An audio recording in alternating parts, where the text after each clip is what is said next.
Como siempre, a tu disposición nuestras redes sociales en Instagram y Twitter, @tonosaludfm, @adultojovenfm. Si deseas participar en el programa, puedes contactarnos a través del 0424-209-5442 o al contacto aquí en cabina 0212-959-0137.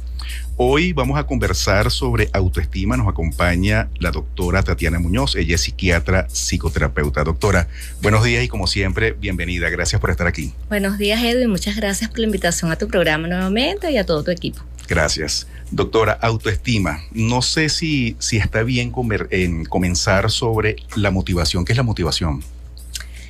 Sí, está muy bien porque están íntimamente ligadas, ¿no? Fíjate que la motivación es un deseo, la motivación es un impulso, una fuerza psíquica que activa y conduce una conducta con la finalidad de lograr un objetivo. Ese objetivo puede ser la satisfacción de una necesidad básica. No hay mayor motivación que el deseo de suprimir la privación de una necesidad básica, como por ejemplo el hambre y la sed. Hay motivaciones que son primarias, que son estas funciones fisiológicas: hambre, sed, sueño, la libido, ¿ok? Y motivaciones secundarias, que son las que, vamos aprendiendo con el curso de la vida, como la necesidad de logro, la necesidad de la afiliación, entre otras. Entonces, como concepto, ¿qué es el autoestima? ¿O la autoestima? Bueno, la autoestima es un constructo psicológico bastante complejo, ¿ok?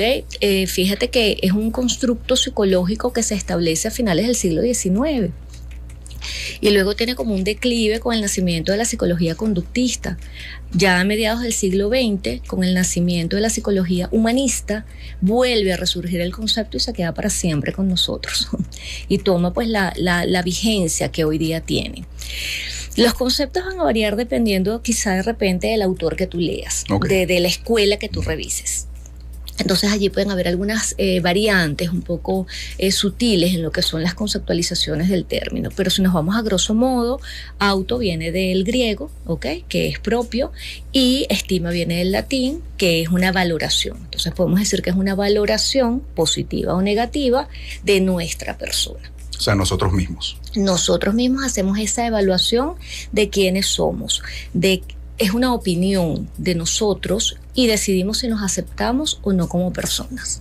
Entonces, definitivamente sí hay relación entre motivación y autoestima. Van siempre de la mano. Bueno, es uno de los elementos porque la autoestima tiene varias dimensiones, ¿no? Y una de esas dimensiones es la valía, el valor que yo me doy como individuo, la motivación y la capacidad, el soy capaz o no, soy apto o no para la vida y los desafíos de la vida. Entonces la motivación está allí. Una persona con una autoestima sana tiene la capacidad de generar esta motivación intrínseca para lograr sus objetivos y cubrir sus necesidades. Y a su vez, esto se retroalimenta porque el saber que yo tengo la capacidad de cubrir estas necesidades hace que mi autoestima se fortalezca porque se reafirma un pilar básico de la autoestima, que es la autoeficacia, que es esa confianza en mis capacidades, en mis aptitudes para lograr la consecución de mis metas. ¿Qué factores influyen en el autoestima, bien sea alta o baja? Vemos personas que se caen y como que siguen adelante. No sé si es que hay una alta motivación, un alto interés en hacer las cosas, y hay otras que de repente una sola cosita mala ya se derrumban. ¿Por qué este tipo de personas, algunas con alta y otras con baja autoestima? Bueno, fíjate que ahí también va a depender un poco de la lectura que tú hagas, ¿no? Del autor que tú revises. Para algunos sí hay una gradación de la autoestima y se puede clasificar justamente como una autoestima alta, una autoestima baja, y hay un tercer elemento que es la sobreestima, ¿ok? Pero para otros autores no existe tal cosa. Para otros autores existe o no la autoestima. O sea, no hay tal cosa como alta o baja. Sin embargo, con fines didácticos me parece importante sí la clasificación y de repente conocer algunos indicadores que te permitan saber, oye, ¿qué es una autoestima alta? Porque también ese es un punto. ¿Realmente es una autoestima alta? ¿Es un modo de afrontamiento sano o es una máscara? ¿Okay? Quizá de repente es un mecanismo de defensa que da la impresión que no te afecta una situación, pero lo que no hay es una buena gestión emocional o un buen afrontamiento de un conflicto, y entonces esto es lo que da la impresión de que nada te afecta. Definitivamente la valoración y la afirmación, que son claves para la formación de la autoestima durante pues, el crecimiento, durante las etapas evolutivas del ser humano, comienza desde la niñez. Entonces eso va a determinar quizá diferencias, o sea, cómo yo llego a ser quizá un adulto con una autoestima sana, con una autoestima sólida. Bueno, eso viene desde nuestras primeras etapas del desarrollo. Cuando somos niños, cuando estamos en la primera infancia, nuestro modelo son los padres, ¿ok? Con ciertas excepciones, por supuesto, de, bueno, ciertas situaciones quizá de repente que, bueno, que de alguna manera no permiten que haya este modelo, pero en general cuando está la figura paterna y materna, pues ellos son los primeros modelos, porque el niño aprende viendo, el niño ve y reproduce lo que ve y luego es que logra conceptualizar. Cuando pasa a la siguiente etapa, que es la adolescencia, allí fíjate que hay un cambio biológico, hay un cambio evolutivo, el desarrollo cognitivo está pues en ese proceso de madurez emocional y la autoestima allí se ve vulnerada, ¿ok? Entonces es como todo este proceso en donde dependiendo de la etapa y los desafíos a los que te enfrentes, la autoestima puede estar más sólida o no. De hecho, los adolescentes se enfrentan a todos estos cambios y el hecho de quizá vivir todos estos cambios a la velocidad que los viven hacen que sientan que su seguridad está mellada. Tienen desconfianza en su toma de decisiones porque bueno, pues su madurez psicológica pues también hace que ellos no tengan esta seguridad. Su guía ya no son figuras de autoridad como los padres o los maestros en el caso de los niños en la etapa escolar, sino ya son los pares, son los otros los que determinan la norma y ellos quieren y necesitan encajar en ese sistema social.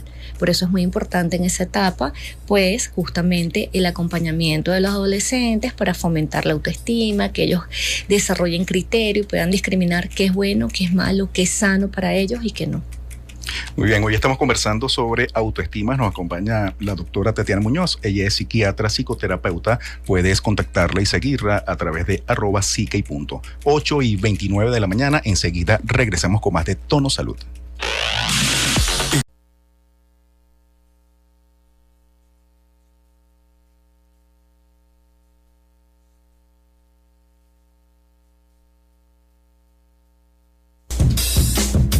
Hoy estamos conversando sobre autoestima. Nos acompaña la doctora Tatiana Muñoz. Ella es psiquiatra, psicoterapeuta. Puedes contactarla y seguirla a través de @psique. Doctora, con lo que estamos conversando en el segmento anterior, específicamente en el punto de la máscara de esta persona que aparentemente no le afecta nada, bueno, se cayó, tuvo una eventualidad, pero sigue adelante. Internamente, ¿qué puede estar pasando con esta persona? Bueno, eso va a depender de muchos factores, Edwin, ¿no? Ciertamente hay un tema aquí de, que lo acabas de decir muy bien, aparentemente, o sea, cómo realmente está ese proceso psicológico, cómo realmente ha sido la digestión de esa situación para ese individuo. Si realmente hay un autoconocimiento, hay una autoestima firme, que siempre se lo digo a mis pacientes, la autoestima es como un edificio.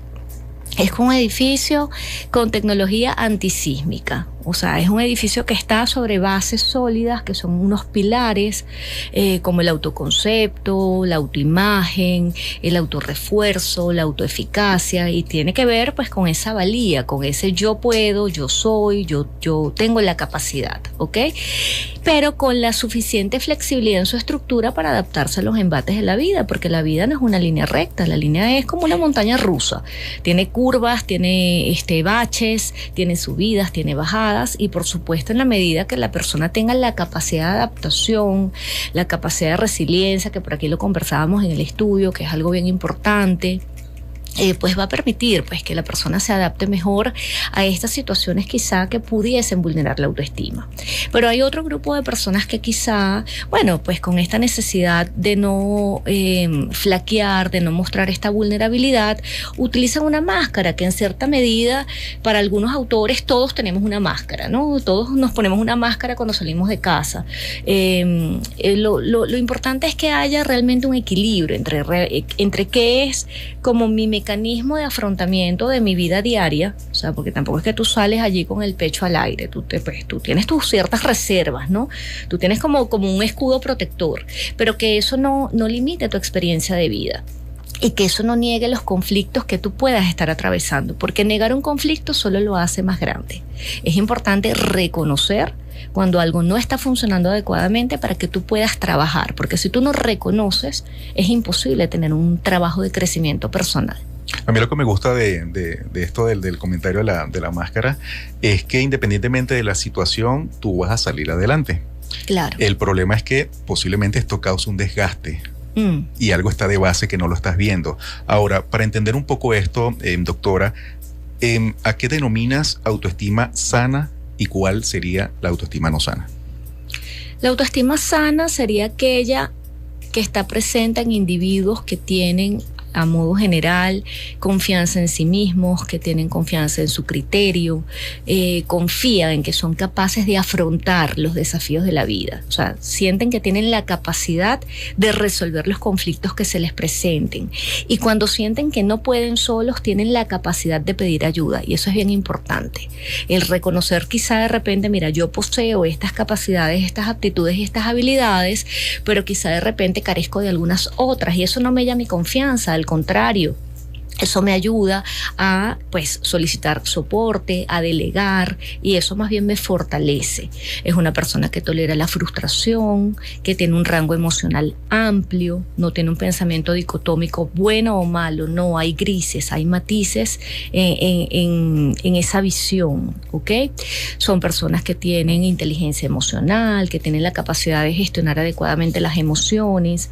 Esto no significa que una persona nunca pueda enojarse, que una persona nunca pueda sentirse mal, sentirse triste, decaído, porque justamente son estados emocionales necesarios para el crecimiento humano, porque si yo no contacto con mis emociones, yo no crezco, yo no aprendo de las situaciones. Y eso también es otra parte importante, el entender que en la vida hay triunfos, pero que en la vida también hay fracasos, y que los fracasos son simplemente situaciones que no salen como quizá las esperábamos. Podemos aprender de ellas, pero hay que aceptar que la situación no salió como esperábamos y poder hacer un autoanálisis real, pero gentil. Hay que cuidar mucho ese diálogo interno, ese diálogo que es cómo nos hablamos. Okay, no es lo mismo que si tú quizá de repente te encuentras en una situación que no salió como esperabas, inmediatamente tú te digas, oye, mira, eres un incapaz. Severo, ¿no? Es duro. Claro. Entonces allí de repente hay que hacer el ejercicio. ¿Cómo yo le diría esto a una persona que aprecio, a una persona que respeto? ¿Le dirías a un amigo, eres un incapaz, no puedes? No, quizás allí tú utilizarías otros términos, ¿verdad? Bueno, en esta oportunidad no pudiste. Si quizá, no sé, recopilas más información, podrás hacerlo más adelante, o tal vez debes replantearte una meta diferente. Entonces es tener esa capacidad, ¿no? Eso sería una estima sana, una persona que está segura de sus capacidades, que se acepta tal cual es. La parte de la autoimagen también es muy importante, porque es uno de los pilares de la autoestima. Me gusta cómo soy, me gusta cómo me veo, la imagen que reflejo en el espejo. ¿Ok? Me siento cómodo con lo que yo transmito, con mi imagen corporal, me siento cómodo con mis decisiones, confío en que tengo las habilidades para conseguir mis metas, y también tengo actos de amor propio. Tengo la capacidad de reconocer que poseo esas habilidades, y también tengo la capacidad de premiarme y recompensarme por ellas. Y eso es bien importante, ese proceso de autorrecompensa, el saber que mira, sí, con una palabra amable, con un abrazo interno, con un premio físico, con una felicitación, ¿sabes? Es reconocer tus logros y premiarte por ellos. Eso es importante. Ahora, con esta estima sana, ¿se nace? ¿Hay personas que no nacen con esto y lo desarrollan en el tiempo? Nada se te da dado al 100%. Hay factores incluso genéticos que pueden favorecer ciertos rasgos de personalidad que se asocian con autoestimas más sanas, ¿ok? Personas que tienen ciertas capacidades sociales que fortalecen pues este desarrollo de la autoestima como de una forma muy innata, pero ciertamente es la experiencia de vida, es el modelaje en la crianza, es el modelaje en las escuelas con los maestros que son figuras de autoridad, es pasar por la etapa de adolescencia, es la elección de la pareja, es la experiencia de vida laboral, académica, lo que de alguna forma va a determinar que esta autoestima se construye y se fortalezca o al contrario se debilite. Y también el trabajo personal, por supuesto. Personas con autoestima baja, ¿se puede considerar debilidad de parte de esta persona? Jamás. La debilidad es un término muy peyorativo que quizá hay que comenzar a trabajarlo con mucha cautela, ¿no? Y sí, ciertamente es una etiqueta que suele atribuirse. Si lloras, eres débil. Si te sientes mal, eres débil. Si te sientes abatido, eres débil. Si quizá de repente, mira, te tomaste unos días para, sí, darte el permiso de sentirte mal, y bueno, ya luego, pues, recomenzar.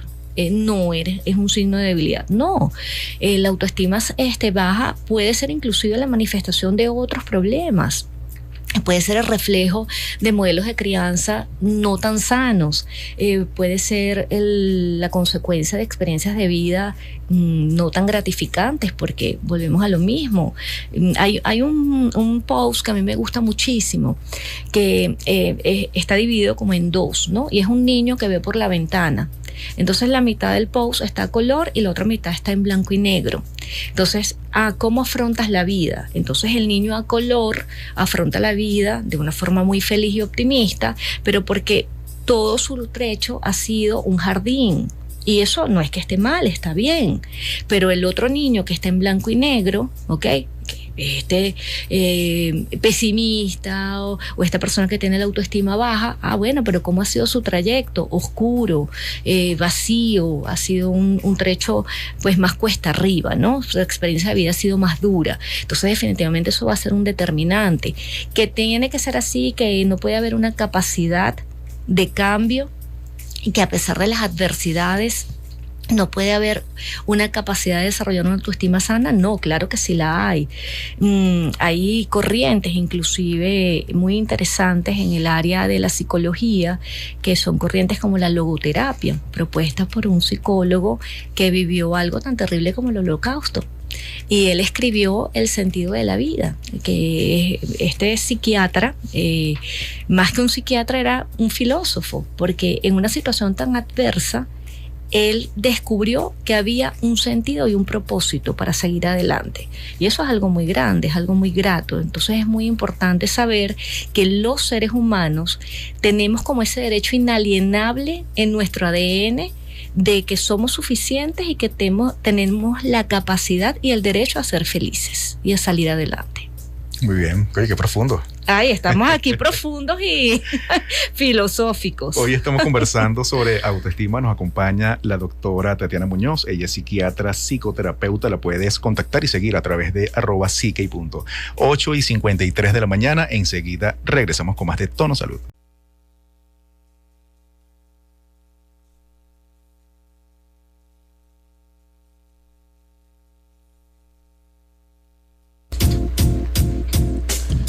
Nuestras redes sociales a través de Instagram y Twitter, @tonosaludfm, @adultojovenfm. Nuestro contacto aquí en cabina, si deseas participar, a través del 0424-209-5442 o a través del 0212-959-0137.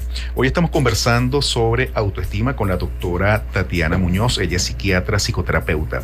Doctora, aquí tenemos algunas preguntas a través de la mensajería. Bueno, esta no es una pregunta, esto es un comentario. Para hablar de autoestima es importante saber cuáles son nuestros miedos. ¿Qué opinas tú de esto? Bueno, los miedos y muchas cosas más, ¿no? Y todo este proceso va a ser consecuencia de un profundo autoconocimiento, que por supuesto siempre va a ser guiado por un especialista, y por eso es importante los espacios de trabajo personal en psicoterapia, porque es lo que permite que realmente tú tengas este proceso de conocerte a ti mismo, de cuáles realmente son quizá creencias limitantes que pudiesen ser de alguna manera una traducción de lo que son esos temores, realmente cuáles son esos desafíos que tengo pues temor de enfrentar, que son miedos reales, que son quizá de repente creencias irracionales, y todo este proceso parte de eso, de un autoconocimiento que es clave para realmente conocerte, aceptarte, porque no podemos aceptar lo que no sabemos cómo es. Entonces es toda una cadena, que es un proceso rápido, corto y fácil, no. Porque bueno, es un proceso que te contrasta a ti contigo mismo. Esto no es una comparación con nadie más. Esto es un proceso absolutamente propio.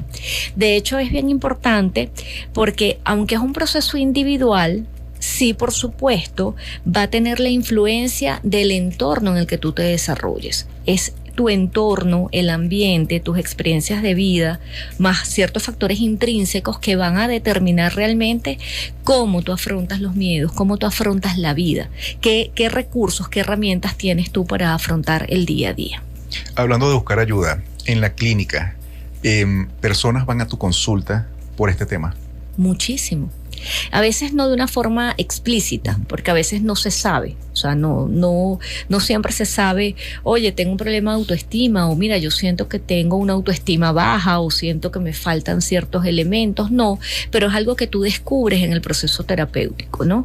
Por eso es bien importante, pues, los espacios, y estos espacios psicoeducativos, porque lejos de quizá de repente dar soluciones terapéuticas, porque no sería lo aún más apropiado, sí es dar información que te permita quizá identificarte, oye, quizá yo puedo estar teniendo este inconveniente, quizá yo puedo estar teniendo esta limitante y probablemente tengo que buscar ayuda para trabajar este proceso en mí.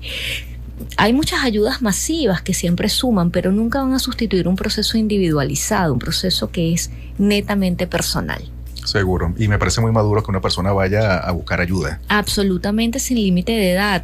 Hay problemas de autoestima no solamente en las primeras etapas de la vida, hay problemas de autoestima inclusive en los adultos mayores, porque hay ciertos factores extrínsecos, externos, que pueden afectar. Fíjate que esos factores externos pueden ir desde inclusive la pérdida de las funciones corporales. Y esto lo veo yo mucho en mi consulta con los adultos mayores. Personas que van perdiendo ciertas funciones como la audición, la visión, la capacidad motora, ¿okay? Producto del proceso de envejecimiento. Y esto afecta su autoestima porque hay una sensación de que mi valía no es la misma, de que quizá yo represento una carga para mi entorno y eso mella pues la seguridad en sí mismos. Y bueno, estamos hablando de personas que ya han tenido un recorrido de vida, que han tenido logros y fíjate que sin embargo pueden sentirse vulnerados en su estima producto de pues esta pérdida de funciones. Aquí nos escriben a través de la mensajería, ¿cómo se puede manejar la autocrítica? Siento que nada me sale bien. Bueno, ahí hay dos cosas, ¿no? Fíjate que hay como una que suele pasar cuando quizá de repente hablábamos de la autoestima sana, pero también tenemos lo contrario que es la desestima. O sea, cuando yo tengo esa conocido como la autoestima baja, ¿ok? Y allí puede haber una autocrítica muy rigurosa que hay que aprender a diferenciarle de lo que es una autoevaluación sana. Una persona tiene que tener la capacidad de autoevaluarse. El autoevaluarse no es castigarse, autoevaluarme es reconocer cuáles fueron mis aciertos, pero también reconocer cuáles fueron mis errores, para yo poder pues transformar, para yo poder aceptar y crecer. ¿Ok? Pero cuando no hay una autoevaluación sana y amable y generosa con nosotros, sino hay una autocrítica rigurosa, entonces ahí hablamos que quizá pueda haber una distorsión cognitiva, porque yo tengo esta visión severa de el mundo, pero de mi persona y de mi rol en el mundo, ¿ok? Cuando yo siento que todo me sale mal, eso es una distorsión que es una generalización.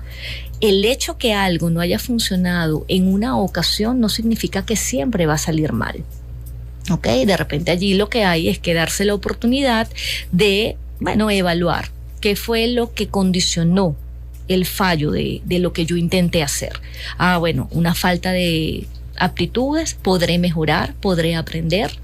Quizá tengo que replantearme la meta. O sea, hay muchos caminos, pero sí ciertamente estos procesos cognitivos son claves para entender cómo tú haces esa valoración personal.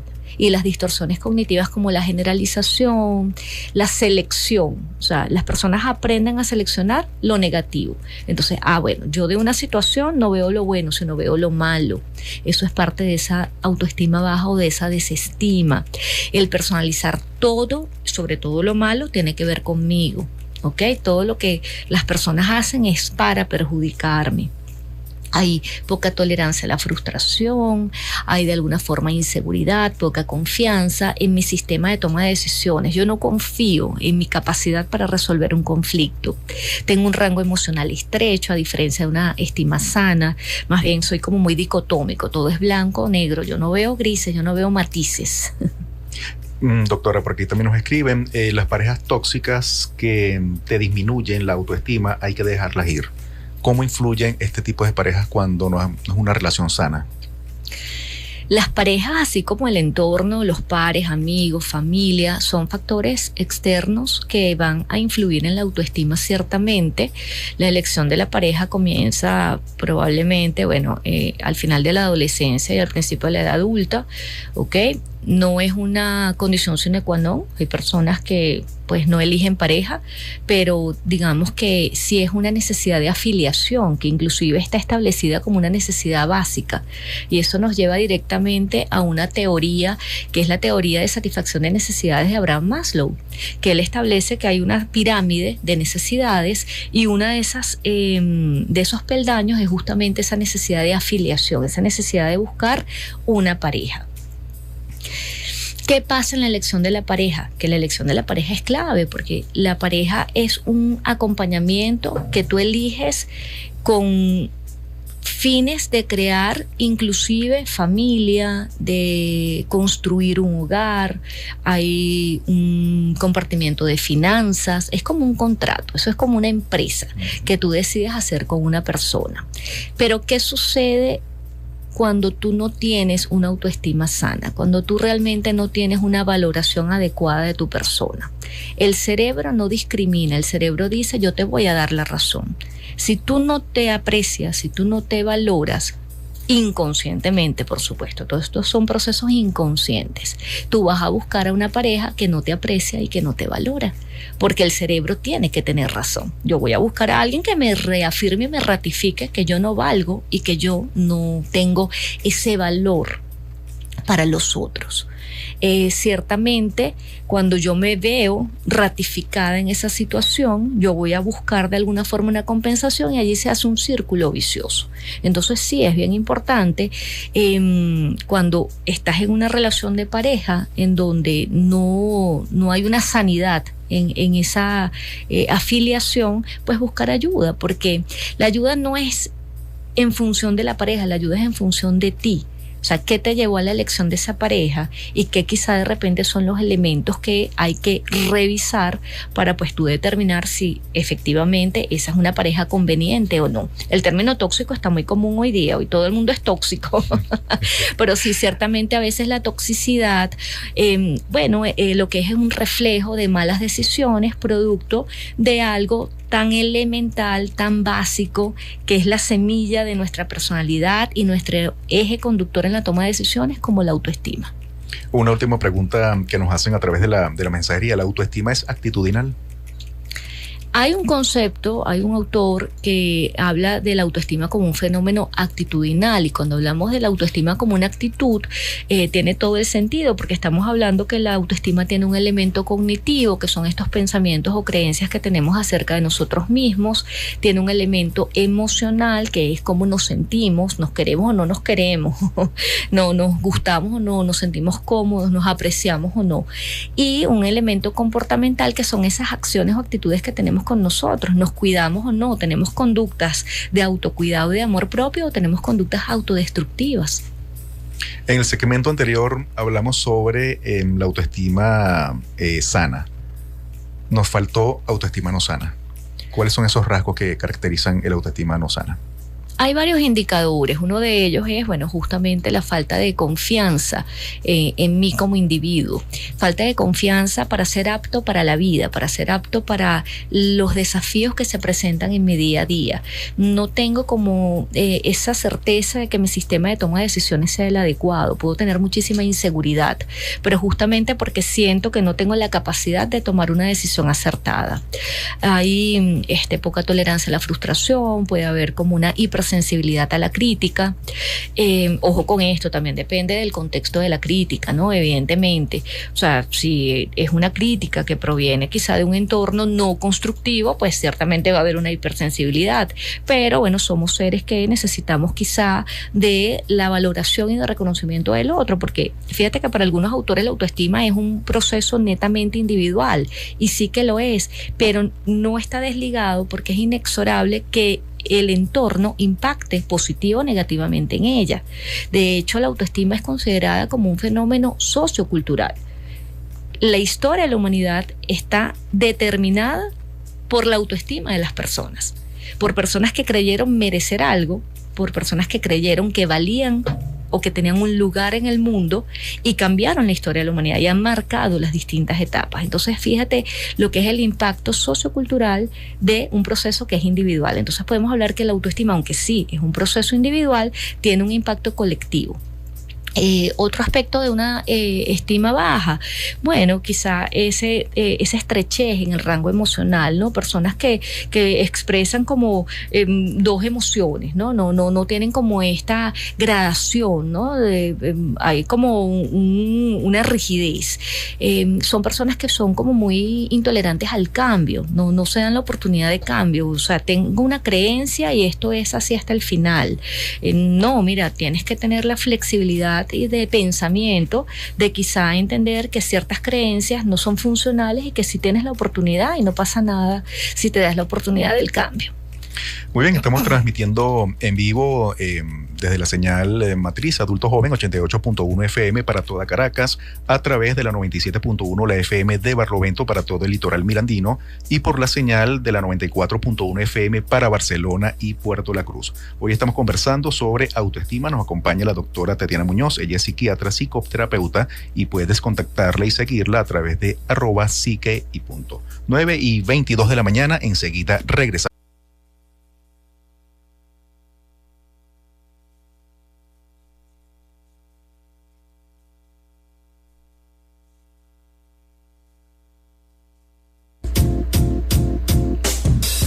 Hoy estamos conversando sobre autoestima con la doctora Tatiana Muñoz. Ella es psiquiatra, psicoterapeuta. Puedes contactarla y seguirla a través de @psique y punto.